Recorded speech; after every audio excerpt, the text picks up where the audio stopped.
Ameo நேயர்கள் அனைவருக்கும் வணக்கம். நான் உங்கள் கண்ணன் பேசுகிறேன். இன்றைக்கி வீடியோவில் நம்ம என்ன பார்க்குறோம் அப்படின்னா, ஒன்றுமே கிடையாது, குண்டலினி யோக தவம். இப்போ நிறைய பேர் தீட்சை கொடுத்துட்ருக்காங்க. நம்ம என்ன பண்ண போகிறோம் அப்படின்னா, குண்டலினி தவம்னா என்ன, அது முறைப்படுத்தப்பட்ட முறையில் எப்படி செய்யணும்.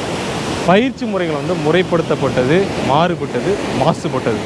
சரிங்களா? இப்போ நிறைய பேர் பண்ணக்கூடிய தவ முறைகள் என்ன அப்படின்னு பார்த்தீங்கன்னா, மாசுபட்ட தவமாக இருக்குது. யாருடைய வழிகாட்டுதலும் இல்லாமல் அவங்களே ஓனாக பண்ணிக்கிறாங்க. இது பின் விளைவுகள் அதிகம். சரிங்களா? என்ன ஆகும்னா, அது மனசு என்ன ஆகும்னா, அவங்களுக்கு என்ன ஒரு தறிக்கட்டு அலைய ஆரம்பிக்கும். மனம் 4 நிலைகளில் சிந்தனை செயல்படும். அந்த சிந்தனைகளோட ஒடுக்கம் செயல்படக்கூடிய இடங்களில் தொட்டு காட்டுறது தான் குண்டலினி தவத்தோடைய முக்கியமான ஒரு முறையே. அதுக்கு ஆசன முறைகள் அப்படிங்கிற இடத்துல 9 நிலை ஆசனம் இருக்குது.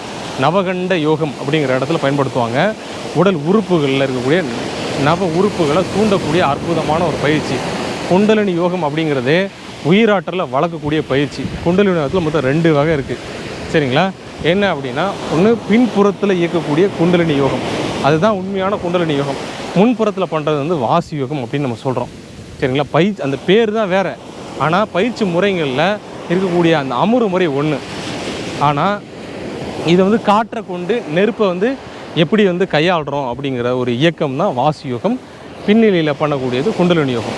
இந்த குண்டலினி யோகம் வாசி யோகம் எப்படி பயன்படுது அப்படின்னா, கணவன் மனைவி அப்படிங்கிற மாதிரி பயன்படுது. இது அக்குபஞ்சர் டியூ சேனல், ரென் சேனல் அப்படின்னு 2 இதில் சொல்லுவோம். சரிங்களா?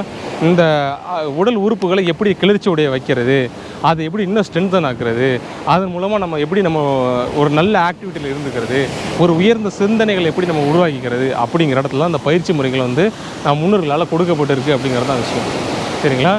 இதில் ரொம்ப எளிமையான முறையில் அந்த ஆசன முறைகளை சொல்லி கொடுத்து, அந்த பயிற்சியை 4 இடங்களில் எப்படி சிந்தனைகளை ஒடுக்கிறது, எந்த இடத்துல சிந்திக்கணும், எந்த இடத்துல கேள்விகளை கேட்கணும், யார்கிட்ட கேட்கணும், கேள்விகள் மற்றவங்கள்ட்ட கேட்குறத காட்டணும், நானே எப்படி சுயமாக எனக்குள்ளே கேள்வியை கேட்டு அதுக்கான பதில் எப்படி எடுக்கிறது அப்படிங்கிற இடத்துலையும், சிந்தனைகளை எங்கே நம்ம வைக்கணும் அப்படிங்கிற இடத்துலையும், வழிகளை எங்கே ஒடுக்கணும். அதாவது என்னால் தாங்க முடியாத ஒரு வழி இருக்குது, என்னால் என்ன பண்ணுறேன்னு தெரில, என்னோடய குடும்ப சூழ்நிலை சமாளிக்க முடியல, என்ன பண்ணுவேன், நான் ஒன்றுமே பண்ண முடியாது, அந்த மாதிரி சூழ்நிலைகளை என்னை எப்படி நான் வச்சுக்கணும் அப்படிங்கிற இடத்துல அந்த தவம் கை கொடுக்கும். அந்த மாதிரி இடங்களில் நம்மளோட சிந்தனை எந்த இடத்துல போய் ஒடுக்கணும்னு ஒன்று இருக்குது இல்லையா, அந்த இடத்துல ஒரு இடம் இருக்குது. அந்த இடத்துல நம்ம ஒடுக்கும் போது சிந்தனைகள் ஒடுங்கும் போது என்ன கஷ்டம் இருந்தாலும் உங்களால் சமாளிக்க முடியும், வில் பவரை நிற்க முடியும். சரியா?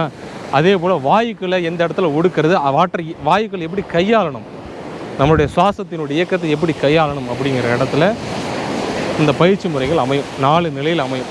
பேசிக்காக கண் மூடி பண்ணுறது ஒரு நிலை, கண் திறந்து பண்ணுறது ஒரு நிலை, அரைக்கண் தவம் பண்ணுறது ஒரு நிலை.